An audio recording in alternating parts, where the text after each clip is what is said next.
7th. We're jumping into same sports news and then a little bit on Claude, nothing that important. And then I think we might have a few other things to touch on.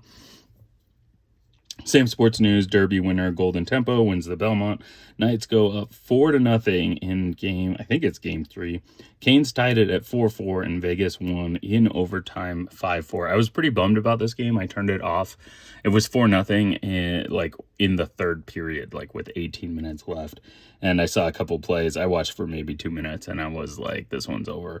And then they came back and put it into overtime. However, I did get a chance to watch some Star Wars and just hang out with wife time. So that's fun. Game 3 of the NBA Finals. Does San Antonio step up and win at home?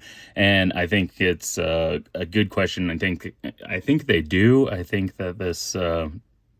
I think they're showing enough that they push this game to 6, maybe 7. For sure, they're not going to get swept from what I've seen. Now, a lot of people have said like, oh, they're getting all these calls, and I think if you go watch some of the videos that are out right now, I think there's definitely a lot of evidence there was a double dribble off of like probably an offensive penalty. Was this dumb, like someone getting the ball in the post. I think it was Towns, and he got called for an offensive penalty even though he had position and the other person was hanging on him. Wemby just choked at the end of the game. Like, it's not just the last second shot. It really is passing to someone who's not looking in transition. That's not a good move. That's something you don't see often, and you don't usually see it in the finals. So the one thing that caught my attention, and I don't think people are talking about enough for both teams, is how long guys are just hanging out in the paint. You've got 3 seconds. There's guys in there for easily 8 seconds. Like, that's a third of the shot clock possession, and that's something that someone should be looking at. A couple conspiracy theories on it, that the refs wanted San Antonio to win. I think they did their best to help them out. Like, if they really wanted to, there's not much more that they could do.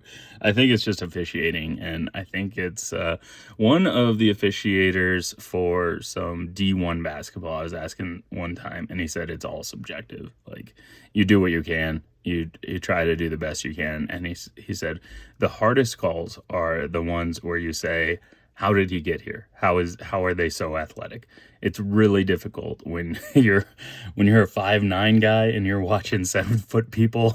Like, you're not at the same level the cameras are. You're not at the same speed the cameras are.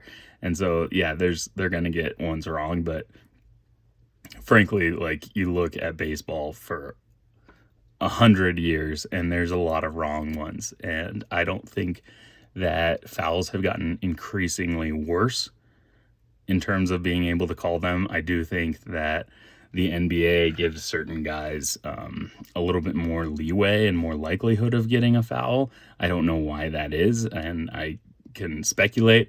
I do know that if you're a Nuggets fan, you can see people get piggyback rides from the Joker, and they don't call a penalty on him. Like, he looks like I do when I'm carrying around my 6-year-old, like just someone hanging off of them while you try to play basketball.